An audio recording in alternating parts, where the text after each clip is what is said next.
Cosmos. Testes das descrições físicas do mundo. Alexander von Humboldt.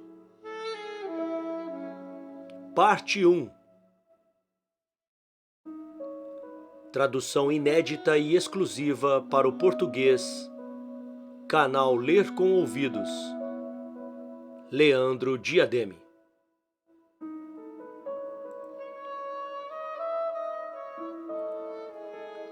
O céu, um quadro de fenômenos celestiais.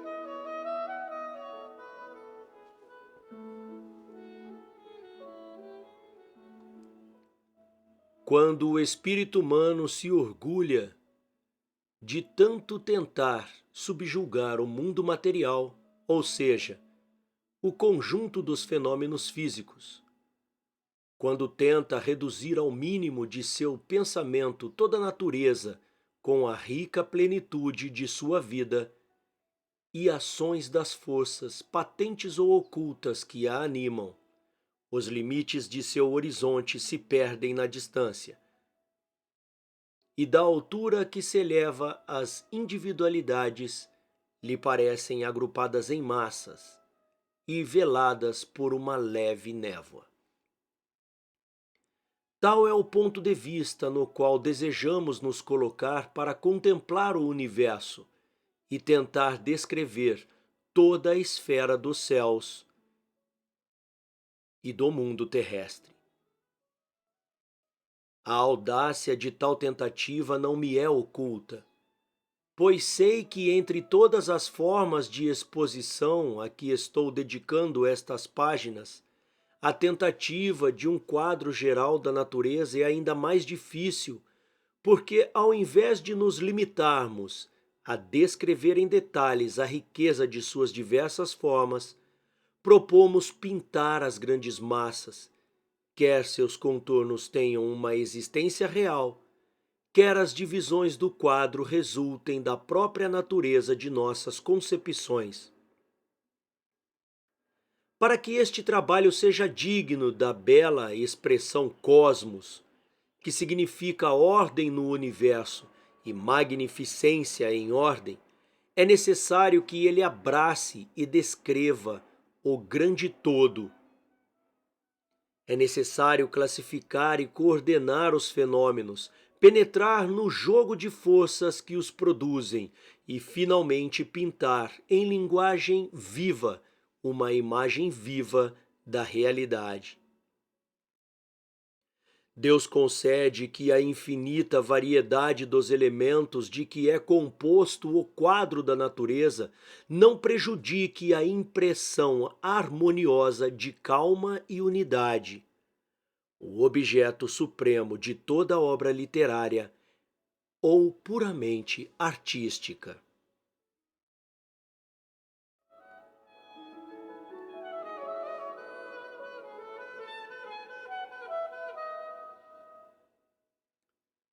Das profundezas do espaço ocupado pelas nebulosas mais remotas, desceremos em graus até a zona das estrelas de que nosso sistema solar faz parte, até o esferoide terrestre, com seu envelope gasoso e líquido, com sua forma, seu temperamento e sua tensão magnética, até os seres dotados de vida que a ação fecundante da luz desenvolve em sua superfície. Neste quadro do mundo teremos que pintar em grandes pinceladas os espaços infinitos dos céus e traçar o contorno das existências microscópicas do reino orgânico que se desenvolvem nas águas estagnadas ou nas cristas ásperas das rochas. As riquezas da observação que o estudo severo da natureza conseguiu acumular até o nosso próprio tempo formam o material desta vasta representação, cujo caráter principal deve ser o de ter dentro de si o testemunho de sua fidelidade. Mas nas condições estabelecidas nos prefácios, Um quadro descritivo da natureza não pode incluir detalhes e individualidades consideradas fora do todo, pois seria prejudicial ao efeito geral da obra tentar enumerar todas as formas em que a vida se revela, todos os fatos e todas as leis da natureza. A tendência de dividir indefinidamente a soma de todos os conhecimentos nossos é uma armadilha que o filósofo deve ser capaz de evitar, com o risco de perder-se na multidão de detalhes acumulados por um empirismo quase sempre irrefletido. Além disso, ainda ignoramos uma parte considerável das propriedades da matéria. Ou, para falar em uma linguagem mais de acordo com a filosofia natural, somos incapazes de descobrir toda a série de fenômenos que dependem de forças das quais não temos ideia no momento. Uma lacuna que por si só seria suficiente para tornar incompleta qualquer apresentação unitária da totalidade dos fenômenos naturais. Mesmo na própria profundidade da alegria inspirada pelo quadro de suas realizações, o espírito inquieto, insatisfeito com o presente, experimenta uma espécie de inquietação, cedendo ao desejo enérgico que o impele incessantemente para as regiões inesperadas da ciência. Estas aspirações de nossa alma amarram mais firmemente o vínculo que une o mundo sensível ao mundo ideal em virtude das leis supremas da inteligência e animam esta misteriosa relação da impressão que nossa alma recebe do mundo externo e do ato que o reflete do seio de suas próprias profundezas.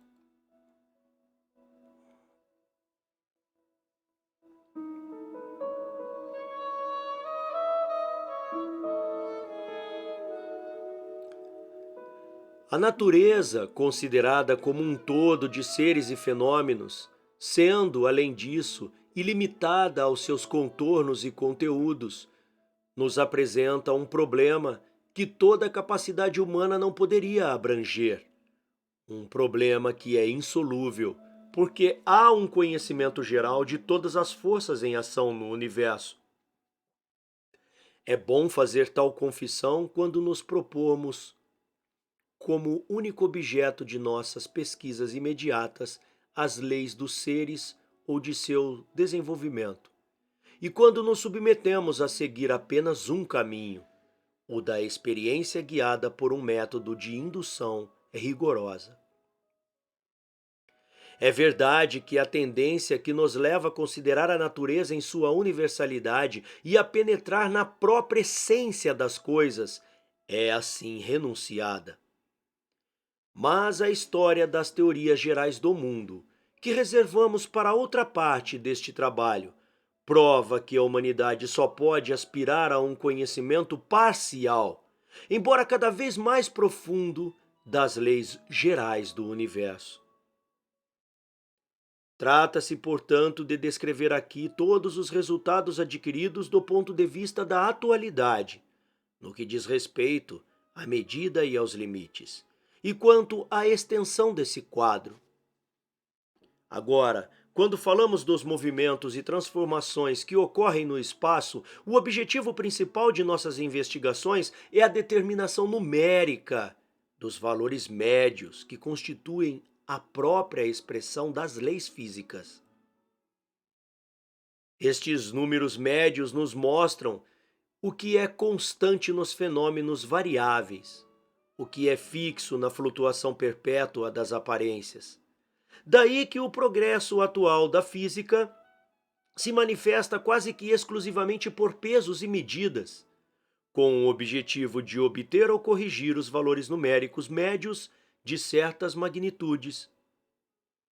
Poder-se-ia dizer, então, que os números, os últimos hieróglifos ainda sobreviventes em nossa escrita, são novamente, para nós, mas em um sentido muito mais frouxo, o que antes eram para a escola itálica, as próprias forças do cosmos. O sábio ama a simplicidade destas relações numéricas, que expressam as dimensões do céu visível, a magnitude dos corpos celestes, suas perturbações periódicas e os três elementos do magnetismo terrestre, a pressão atmosférica e a quantidade de calor que o Sol irradia em cada uma das estações do ano sobre todos os pontos de nossos continentes ou nossos mares. Mas isto não seria suficiente para o poeta da natureza, e muito menos para a curiosa multidão, que acredita que a ciência contemporânea foi desviada para caminhos falsos, porque já não responde com dúvida a uma multidão de perguntas que um dia se pensou que estariam sob seu controle, quando não as declara absolutamente insolúveis. É preciso confessá-lo, a ciência atual, sob uma forma mais severa, com limites mais estreitos, é desprovida daquela atração enganosa da velha física, cujos dogmas e símbolos eram tão aptos a perturbar a razão, dando rédea solta às imaginações mais ardentes. Antes da descoberta do Novo Mundo, há muito se acreditava ser percebido das costas das Canárias ou dos Açores, terras situadas no Ocidente. Era uma ilusão produzida não pelo jogo de uma refração extraordinária, mas pelo anseio que nos arrasta a penetrar para além do nosso alcance. A filosofia natural dos gregos, a física da Idade Média e mesmo a dos últimos séculos oferecem mais de um exemplo análogo daquela ilusão do espírito que forja, por assim dizer, os fantasmas aéreos. Em qualquer aspecto que a natureza possa ser considerada, seja como um conjunto de seres e seus sucessivos desenvolvimentos, seja como a força interior do movimento, ou finalmente como o tipo misterioso ao qual todas as aparências se referem. A impressão que nos causa é sempre um tanto terrestre. Não reconhecemos sequer nossa pátria, exceto onde ela começa, o reino da vida orgânica. Como se a imagem da natureza estivesse fatalmente associada em nossa alma com a da terra adornada, com suas flores e frutos, animadas pelas inúmeras raças de animais que vivem em sua superfície.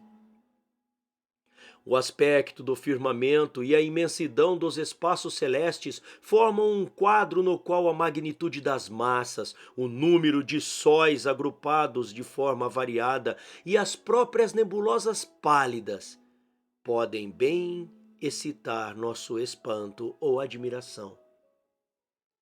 Mas não deixamos de nos sentir estranho àqueles mundos em que reina uma aparente solidão e que não produzem em nós a impressão imediata pela qual a vida orgânica nos une à Terra. Assim, vemos que todas as concepções físicas da fome, mesmo as mais modernas, separam o céu da Terra em duas regiões, uma superior e outra inferior. Se então, para pintarmos o quadro da natureza, escolhêssemos o ponto de vista em que nossos sentidos nos colocam, seria necessário começar pelo solo que nos sustenta, descrever o globo terrestre, sua forma e dimensão, sua densidade e sua temperatura crescente em direção ao centro, separar as camadas sobrepostas, quando fluidas, quando soltas, distinguir os continentes dos mares e apresentar a vida orgânica se desenvolvendo onde quer que se desenvolva sua teia, invadindo a superfície e povoando as profundezas. Finalmente, atrair o oceano aéreo perpetuamente agitado por suas correntes, no fundo das quais, como tantos cardumes e recifes, as altas cadeias das nossas montanhas coroadas de florestas se elevam com tantos cardumes e recifes. De acordo com esta imagem, cujas características seriam tiradas apenas de nosso próprio Iobe, levantaríamos nossos olhos para o espaço celeste e a Terra, já um domínio bem conhecido da vida orgânica, seria então considerada como um planeta, tomando seu lugar entre os outros globos, satélites, como ele próprio, de uma dessas inúmeras estrelas que brilham com sua própria luz. Esta série de ideias traçou o caminho para as primeiras teorias gerais que adotaram como um ponto de partida o das nossas sensações. Uma série que quase lembraria a antiga concepção de uma Terra rodeada por todos os lados pela água. E como suporte da abóboda celeste, uma série que começa no próprio lugar onde o observador está e parte do conhecido para ir ao desconhecido, do que nos toca e está perto de nós, para alcançar os limites do nosso alcance. Este é o método fundamentalmente matemático que é seguido na exposição de teorias astronômicas, quando passamos do movimento aparente dos corpos celestes para os seus reais movimentos.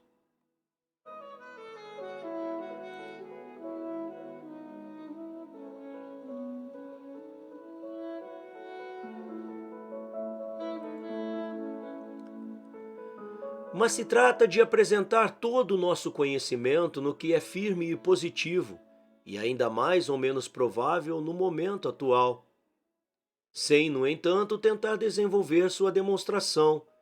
É necessário recorrer a uma ordem muito diferente de ideias e, sobretudo, renunciar ao ponto de partida terrestre, cuja importância na generalidade é claramente relativa ao homem.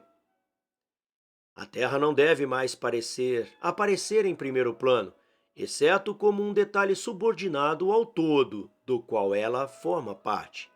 E devemos nos precaver de diminuir a grandeza de tal concepção por razões baseadas na proximidade de certos fenômenos particulares, em sua influência mais íntima, ou em sua unidade mais direta. Daí decorre que uma descrição física do mundo, ou seja, um quadro geral da natureza, deve começar com o céu e não com a terra. Mas à medida que a esfera de nosso olhar se estreita, veremos a riqueza dos detalhes aumentar, as aparências físicas se tornarem mais completas e as propriedades específicas da matéria se multiplicarem. Das regiões onde a única força cuja existência podemos provar é a gravitação, desceremos gradualmente ao nosso planeta e penetraremos finalmente no complicado mecanismo das forças que reinam em sua superfície. O método descritivo que acabo de delinear é o contrário do que forneceu os materiais. O primeiro enumera e classifica o que o segundo tem demonstrado. O homem entra em contato com a natureza por meio de seus órgãos. Assim, a existência da matéria nas profundezas dos céus nos é revelada por fenômenos luminosos. E pode-se dizer que a visão é o órgão de contemplação do universo, e que a descoberta da visão telescópica, que data de apenas 2 séculos e meio, dotou a geração atual de um poder do qual os limites ainda são desconhecidos. Das considerações que formam a ciência do cosmos, as primeiras e mais gerais tratam da distribuição da matéria no espaço, ou da criação, para usar a palavra que é normalmente usada para designar a atual coleção de seres e os sucessivos desenvolvimentos cujo germe está contido neles. É, antes de tudo, veremos a matéria condensada em globos de magnitudes e densidades muito diferentes, animados por um duplo movimento de rotação e tradução, ou dispersos no espaço sob a forma de nebulosas fluorescentes. Consideramos antes de tudo a matéria cósmica dispersa no céu sob formas mais ou menos determinadas e em todos os estados de agregação possíveis. Quando as nebulosas são de pequenas dimensões aparentes, elas aparecem como pequenos discos circulares ou elípticos, isolados ou emparelhados, e às vezes unidos por um pequeno filete luminoso. Sob diâmetros maiores, a matéria nebulosa toma as mais variadas formas e envia para o espaço numerosas ramificações. Espalha-se em um ventilador, ou então toma forma de uma figura anular, com contornos claramente definidos em um espaço central escuro. Acredita-se que essas nebulosas sofrem uma grande mudança de forma, dependendo se a matéria, em obediência às leis da gravitação, se condensa em torno de um ou outro centros, ou muitos centros. Cerca de 2.500 destas nebulosas que os telescópios mais poderosos não conseguiram resolver em estrelas já estão classificadas e determinadas em relação aos lugares que ocupam no céu. Na presença deste desenvolvimento genético, destas formações perpetuamente progressivas que ocorrem nos espaços celestes, o observador filosófico não pode deixar de estabelecer uma certa analogia entre estes grandes fenômenos e os da vida orgânica. Assim como vemos em nossas florestas, árvores das mesmas espécies que atingiram todos os graus de crescimentos possíveis, assim podemos reconhecer na imensidão dos campos celestes as várias fases da formação gradual das estrelas. Esta condensação progressiva, ensinada por Anaxiraenes, e como ele, toda a escola jônica, parece aos nossos olhos estar ocorrendo simultaneamente. Deve-se admitir que a tendência quase divinatória destas investigações e destes esforços do espírito sempre ofereceu à imaginação a atração mais poderosa. Mas o que mais deve nos cativar no estudo da vida e das forças que animam o universo não é tanto o conhecimento dos seres em sua essência, mas o da lei de seu desenvolvimento, ou seja, a sucessão de formas que eles revisam. Pois no que diz respeito ao próprio ato da criação, a origem das coisas consideradas como a transição do nada para o ser, como a transição do nada para o ser, nem a experiência, nem o raciocínio podem nos dar qualquer ideia. Os astrônomos não se limitaram a verificar nas nebulosas várias fases de formação, de acordo com os graus de sua condensação mais ou menos acentuada em direção ao centro, mas também acreditaram que poderiam deduzir imediatamente das observações feitas em diferentes momentos que mudanças reais ocorreram na nebulosa Andrômeda, na nebulosa Argus e nos filamentos isolados pertencentes à nebulosa Órion. Mas o poder desigual dos instrumentos empregados nessas diferentes épocas, as variações de nossa atmosfera e outras influências de natureza óptica nos permitem duvidar de uma parte desses resultados, quando eles são considerados como termos de comparação legados pela história dos céus.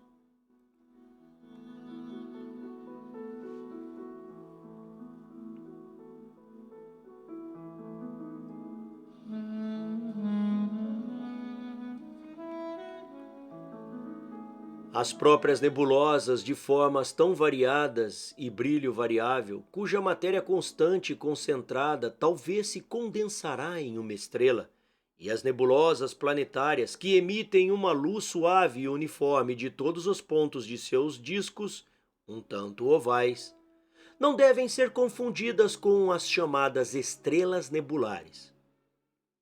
Isto não é um efeito de projeção puramente fortuito. Ao contrário, a matéria fosforescente, a nebulosidade, forma um todo com a estrela que a rodeia. A julgar pelo seu diâmetro aparente, que geralmente é considerável, e pela distância que as nebulosas planetárias e as estrelas nebulosas brilham, estas duas variedades devem ter dimensões enormes. Decorre de considerações novas e extremamente engenhosas dos vários efeitos que podem ser produzidos no brilho de um disco luminoso de diâmetro apreciável e no de um ponto isolado, que as nebulosas planetárias são provavelmente estrelas nebulosas, nas quais toda a diferença de brilho entre a estrela central e a atmosfera circundante desapareceu, mesmo para a visão auxiliada dos telescópios mais potentes. As magníficas áreas do céu do sul, entre os paralelos 50 graus e 80 graus, são as mais ricas em estrelas nebulares e em conjunto de nebulosidades irredutíveis. Das duas nuvens de Magalhães que giram em torno do Polo Sul, esse polo tão pobre em estrelas, que se assemelha a uma região devastada, a maior parece ser, segundo pesquisas recentes, um aglomerado surpreendente de massas esféricas de estrelas maiores ou menores e nebulosas irredutíveis, cujo brilho geral ilumina o campo de divisão e forma como o fundo da imagem. O aparecimento destas nuvens, a brilhante constelação do navio Argus, a Via Láctea que se estende entre o Escorpião, o Centauro e a Cruz, e ouso dizer, o aspecto muito pitoresco de todo o céu do sul, produziram em minha alma uma impressão que nunca será apagada.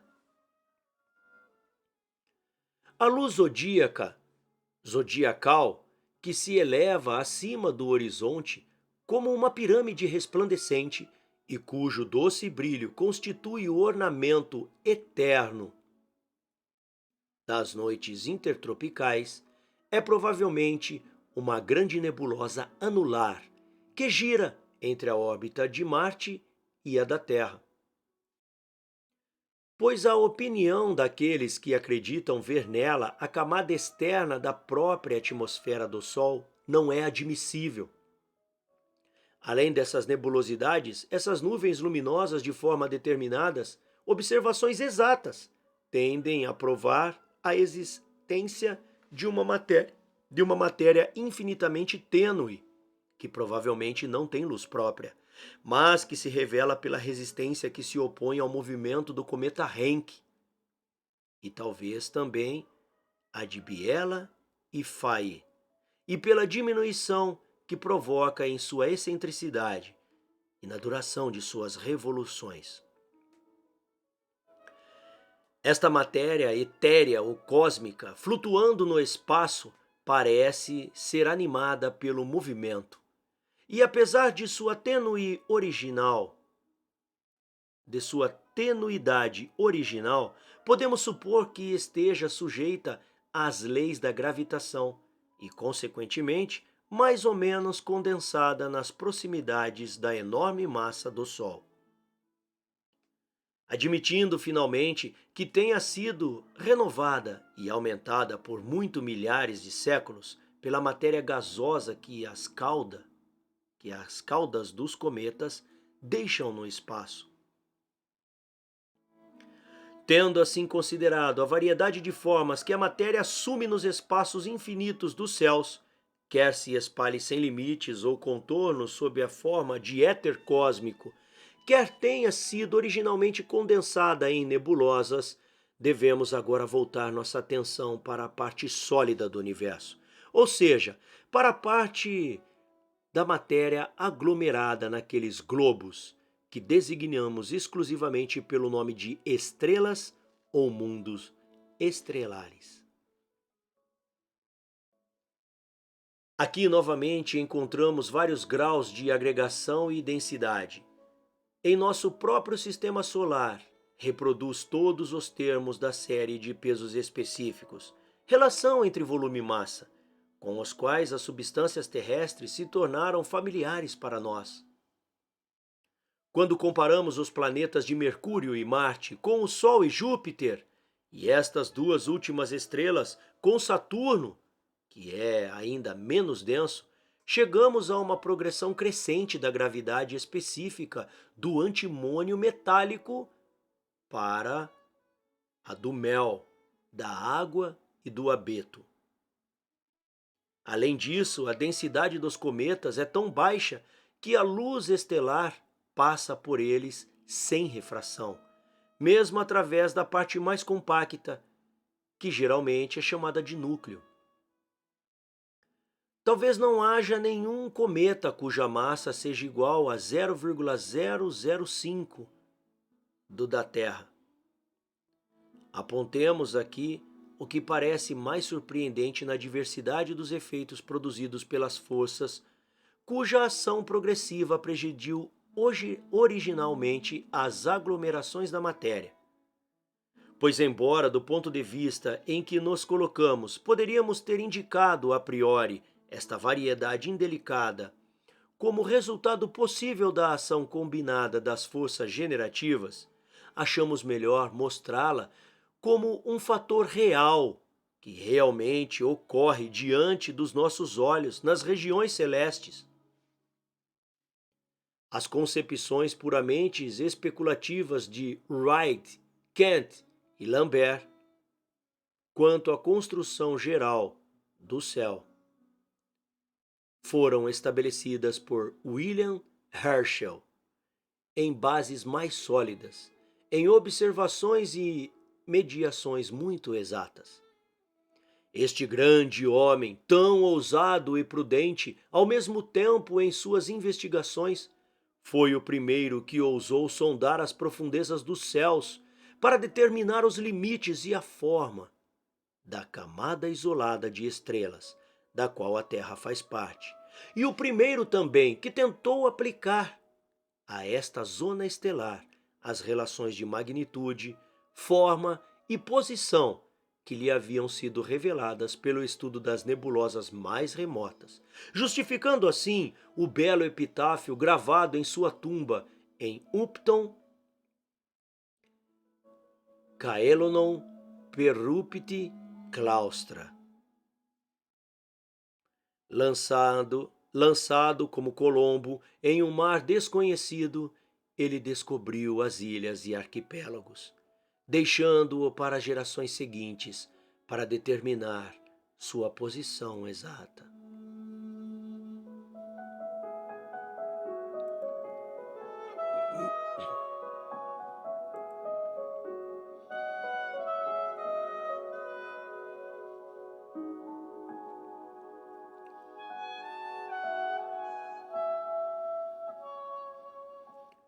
Foi necessário recorrer a hipóteses mais ou menos plausíveis sobre as magnitudes reais das estrelas e seu número relativo, ou seja, sobre sua acumulação mais ou menos marcada nos espaços iguais, circunscritos pelo campo do mesmo telescópio, sempre graduados da mesma forma, a fim de avaliar a espessura das camadas ou das zonas que elas constituem.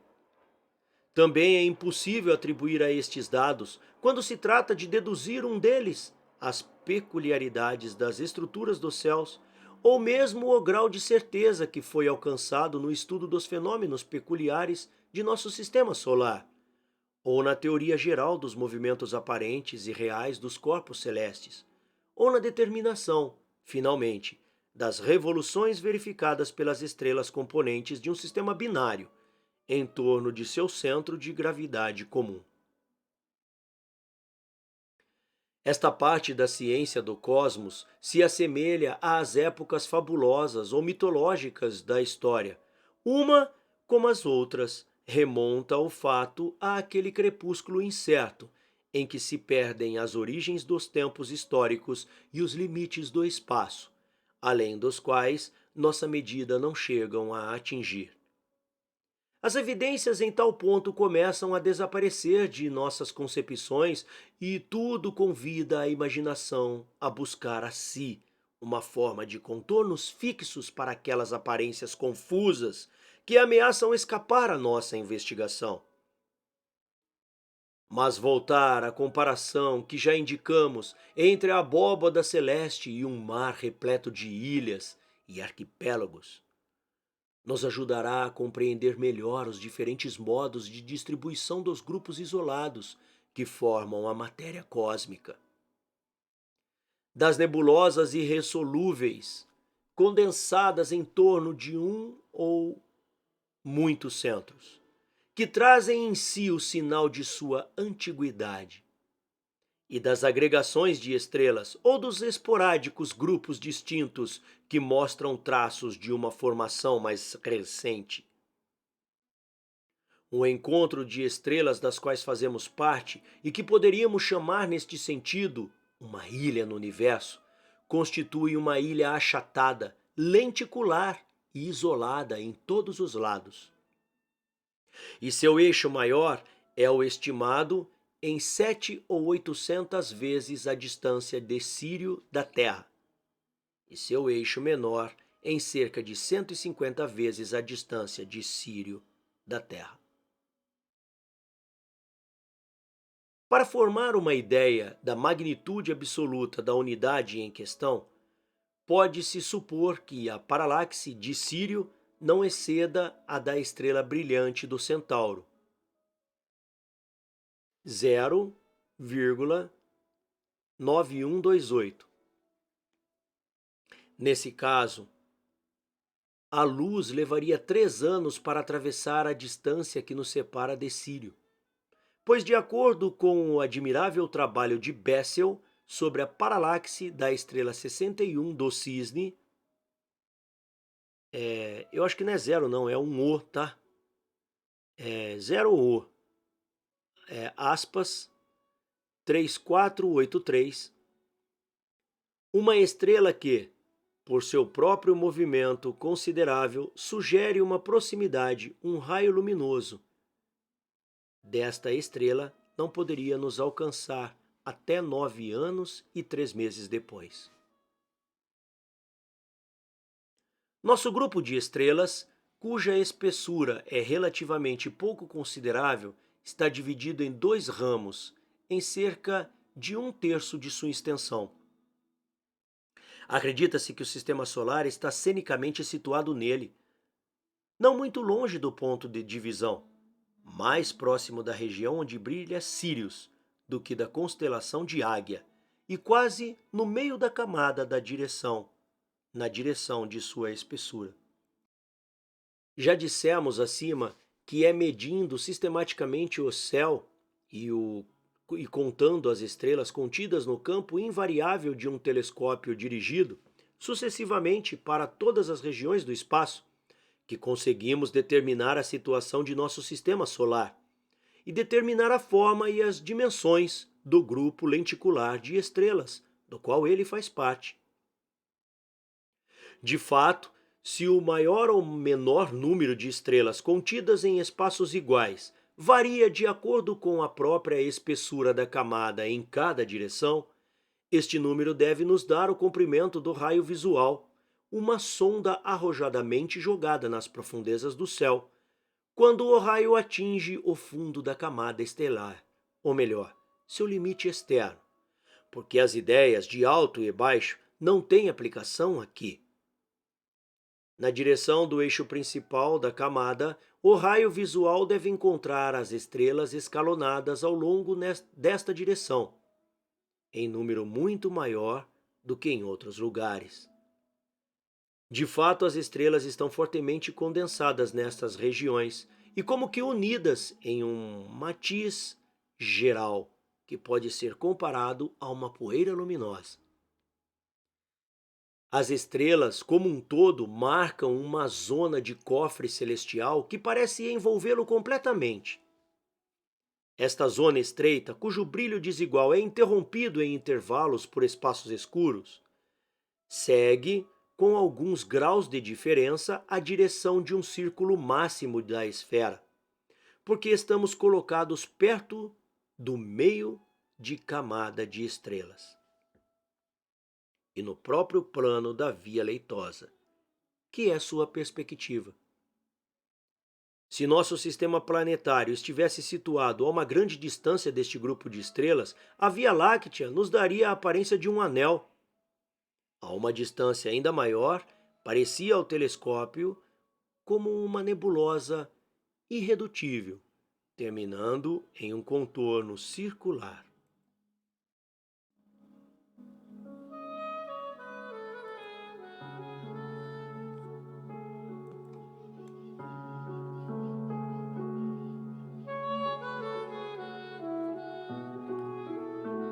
Entre todas as estrelas que brilham com sua própria luz, há muito consideradas fixas, embora erroneamente, pois sua posição está em constante mudança entre aquelas estrelas que formam nossa ilha no Oceano do Fundo.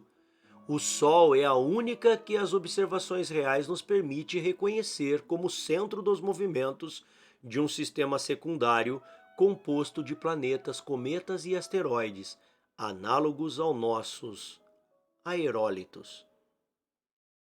As estrelas duplas ou múltiplas não podem ser completamente assimiladas ao nosso sistema planetário, nem pela dependência de seus movimentos relativos, nem por suas aparências luminosas. Certamente as estrelas que brilham com uma luz própria e formam estas associações binárias ou mais complexas também giram em torno de seu centro de gravidade comum e talvez arrastam ao longo de uma procissão de planetas e luas cuja existência de nossos telescópios não podem ser revelada. Mas o centro de seus movimentos está em um espaço vazio ou cheio apenas de matéria cósmica, enquanto no sistema solar, este mesmo centro está situado no interior de um corpo visível. Se, entretanto, quisermos considerar o Sol e a Terra, ou a Terra e a Lua, como estrelas duplas, e se tentarmos assimilar o conjunto dos planetas a um sistema múltiplo, será necessário restringir a analogia implícita por estas denominações apenas aos movimentos, pois a universalidade das leis da gravitação pode ser admitida, mas tudo o que se refere às aparências luminosas deve ser excluído desta aproximação ou comparação. Colocado no ponto de vista geral, que nos é imposto pela própria natureza de nosso trabalho, podemos agora examinar nosso sistema solar sobre um duplo aspecto.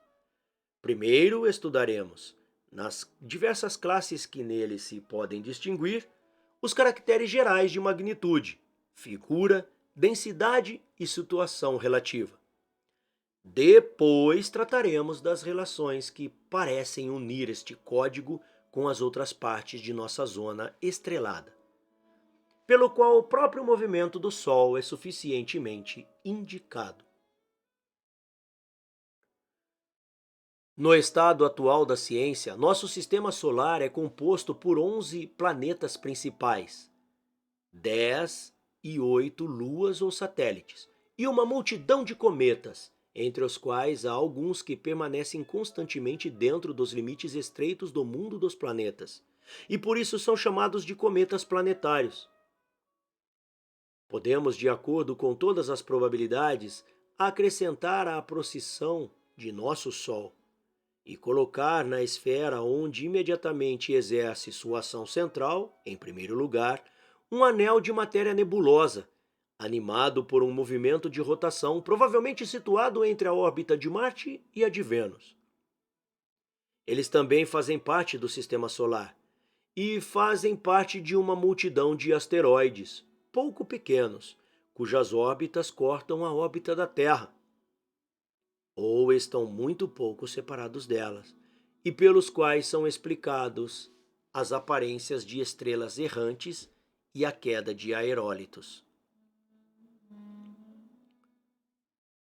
Quando consideramos estas formações muito complexas, as numerosas estrelas girando ao redor do Sol em elipses mais ou menos centradas, sem pretender explicar como o imortal autor da mecânica celestial, a origem da maior parte dos cometas por meio de porções de matéria desprendidas das nebulosas e vagando de um mundo para outro, devemos admitir que os planetas com seus satélites formam apenas uma parte muito pequena do sistema solar, se considerarmos o número e não as massas.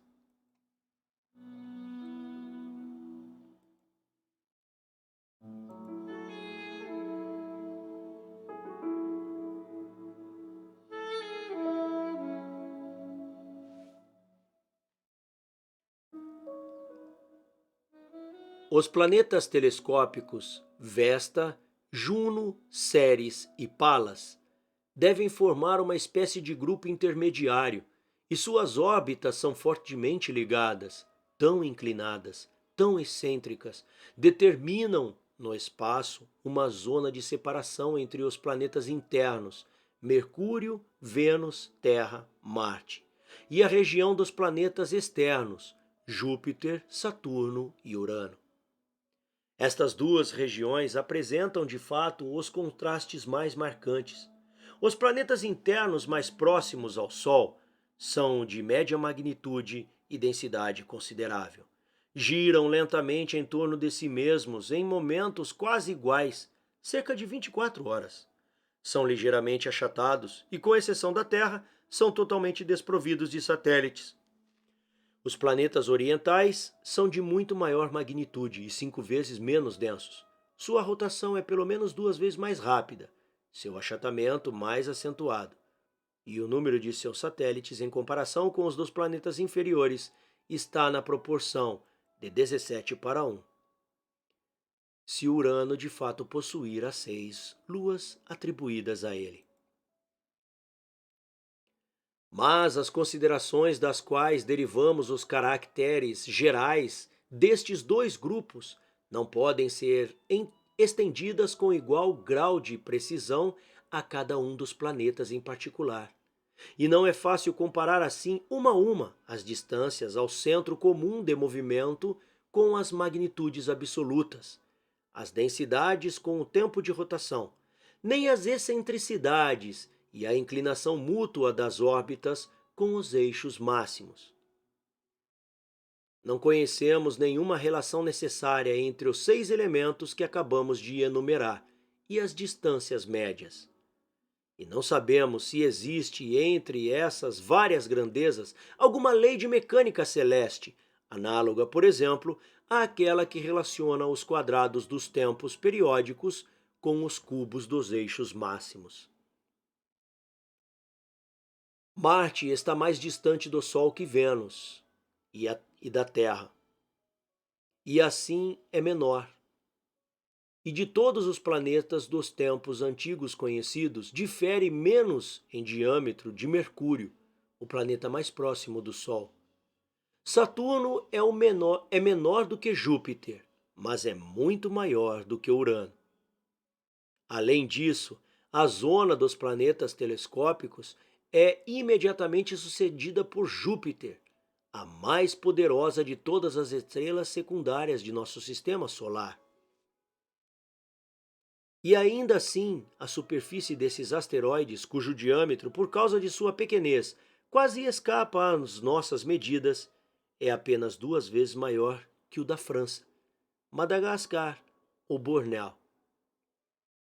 Por mais surpreendente que seja a densidade extraordinariamente baixa desses gigantes planetários gravitando em direção ao Sol à beira do nosso mundo, a regularidade da série decrescente também ainda está faltando aqui. Para Urano parece ser mais densa que Saturno, mesmo admitindo a massa calculada por Lamont, 1/24605, que é menor. E apesar da pouca diferença observada nas densidades do grupo de planetas mais próximos do Sol, encontramos em ambos os lados da Terra Vênus e Marte, que são ambos menos densos que o nosso planeta. Quanto à duração da rotação, não há dúvida de que ela diminui conforme aumenta a distância do Sol. Entretanto, Marte gasta mais tempo em sua rotação do que a Terra, e Saturno mais do que Júpiter. As maiores excentricidades pertencem aos eclipses descritos por Juno, Palas e Mercúrio. E as menores são as de Vênus e a da Terra, dois planetas que, no entanto, cedem um ao outro na ordem de suas distâncias.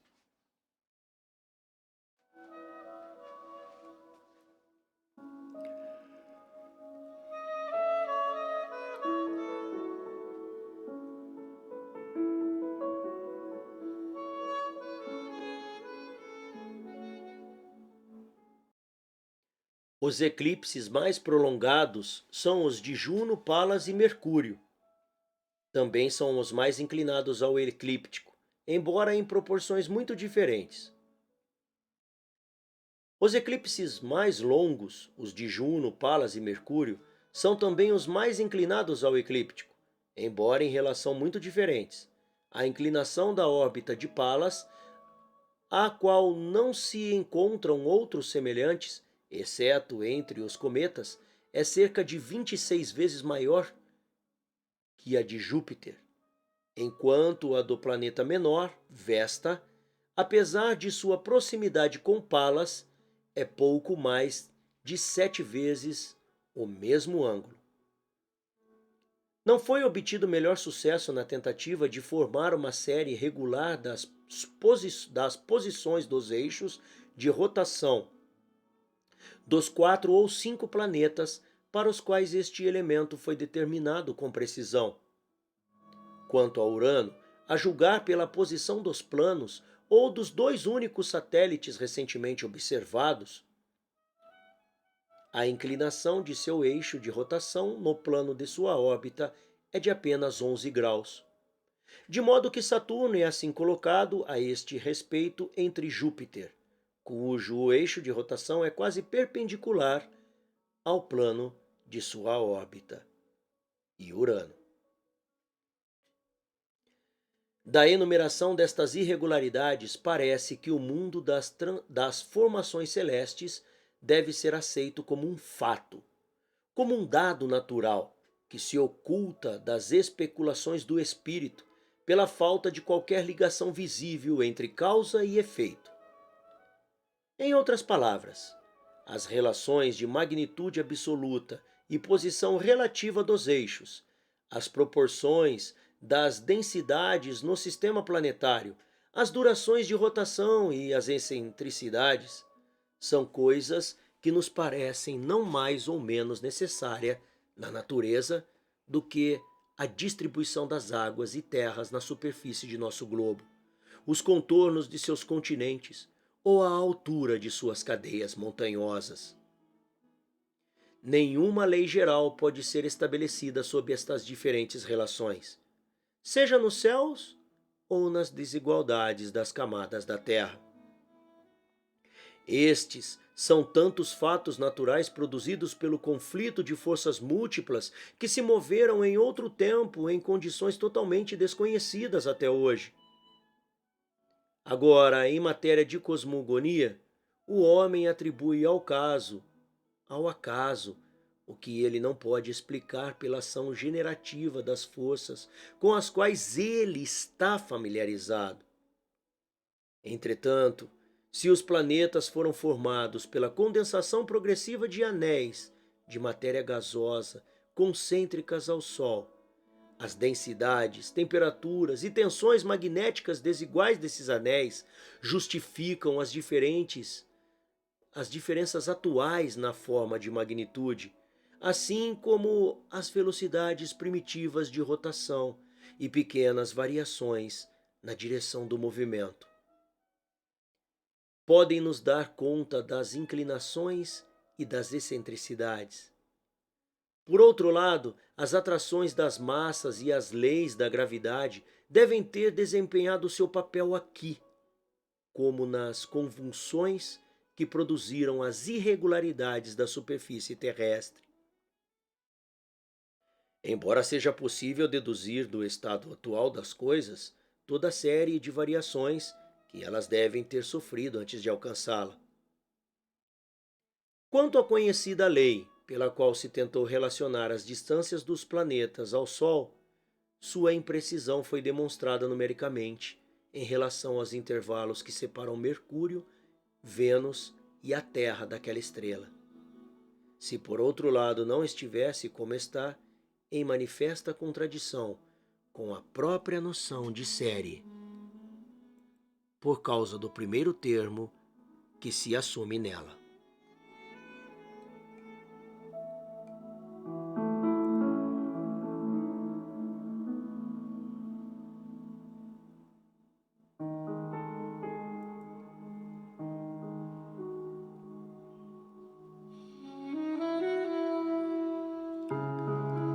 Continua no próximo capítulo. Obrigado pela presença. Deixe seu like. Compartilhe.